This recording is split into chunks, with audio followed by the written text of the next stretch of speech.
While global attention fixates on missile exchanges with Iran, the Israeli military is actively carving out a chunk of sovereign territory in the north. They are dropping down to occupy a 19-mile deep slice of southern Lebanon, a landmass that makes up roughly 10% of the entire country. Following the October 7th attacks, Hezbollah fired thousands of rockets and drones across the border. In response, Israel launched heavy airstrikes and pushed its ground forces into Lebanese territory to clear the militia out. The Israeli military issued strict evacuation orders from the border past the Litani River, radiating upwards to the Zaharani River. This forced displacement pushed more than 1 million residents out of the south and Beirut suburbs, creating a massive civilian vacuum. Israeli defense officials describe this as an open-ended mission to establish a security buffer. But by clearing 1/10 of a nation's sovereign territory, the military is initiating a permanent change in borders, with no clear timeline for if or when the displaced population will ever be allowed to return. The northern edge of this targeted territory is defined by the Litani River. Taking control of the land up to this natural water boundary has become the military's primary geographic objective. To clear the border area of Hezbollah infrastructure, the Israeli defense minister announced his troops would pursue the model used in Gaza. Military units are systematically demolishing entire Lebanese villages down to the bare earth. With homes, roads, and utilities reduced to rubble, the physical communities no longer exist. The 600,000 residents who fled the area immediately beneath the Litani simply have no structures to return to. Without civilian infrastructure, the terrain becomes a pure military zone. Erasing the human geography makes long-term occupation easier to manage, defend, and eventually hold. To understand why the Lebanese National Army isn't defending its own borders, you have to look at how the government functions. The state operates on a delicate, constitutionally mandated power-sharing system divided exactly among Maronite Christians, Sunni Muslims, Shiite Muslims, and Druze. Since its formation in 1982 to resist the first Israeli occupation, Hezbollah has grown to represent the dominant demographic and political power in the south. By most metrics, Hezbollah is stronger than the actual Lebanese state. They operate with a $1 billion annual budget, heavily subsidized by Iran, while the official Lebanese armed forces only receive about $635 million a year. This massive power imbalance explains the failure of UN Resolution 1701. Established after the 2006 war, it called for Hezbollah to disarm and withdraw north of the Litani River.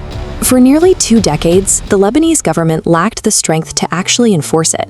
Attempting to forcefully disarm a highly trained, well-funded militia that represents over 1/4 of the population would almost certainly ignite a second civil war. So the central government did nothing, leaving the fate of the South entirely in the hands of an Iranian proxy. To isolate that proxy force, the Israeli military systematically targeted the South's logistics network, destroying every major bridge crossing the Litani River. This creates a blockade, with supply lines hitting dead ends at the water, preventing Hezbollah from moving weapons to the front lines. But destroying these crossings also traps the civilian population.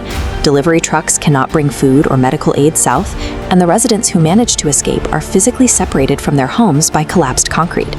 By severing these physical connections, the south is practically amputated from the rest of Lebanon. With logistics choked off and the border sealed, an invading military can manage an indefinite occupation of the territory with far less resistance.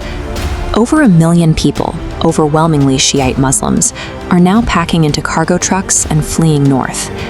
They are seeking shelter in regions historically dominated by Lebanon's Christian, Sunni, and Druze communities. This sudden migration is causing intense local friction. Israel frequently conducts targeted assassination strikes on Hezbollah members hiding in civilian areas, causing nervous northern residents to heavily vet or outright refuse shelter to displaced Shiite families, out of fear they might attract bombs to their own neighborhoods. The country was already failing before the first bomb dropped.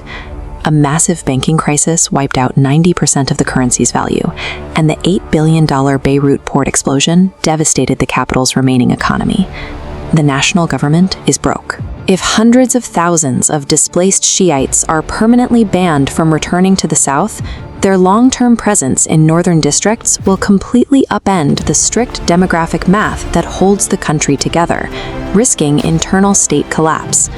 Moving forward, there are three historical pathways for this occupied territory. Israel could eventually withdraw due to military casualties, or they could pursue the Sinai model, trading the land back to the Lebanese government in exchange for formal diplomatic recognition and a strict ban on Hezbollah. But neither of those outcomes appear likely. The most plausible route is the Golan Heights model. After capturing that territory from Syria in 1967 as a temporary buffer zone, Israel allowed settlers to move in and formally annexed the land 14 years later. High-ranking politicians, including the Israeli finance minister, are actively arguing on national radio that the exact area currently being cleared south of the Litani River should be formally incorporated directly into Israel. What started as an effort to stop rocket fire has evolved into the physical erasure of towns, the displacement of 1 million people, and an open debate about seizing foreign land. The fight over the Litani River will determine exactly where the Middle East's borders are drawn, and whether the state of Lebanon survives the fallout.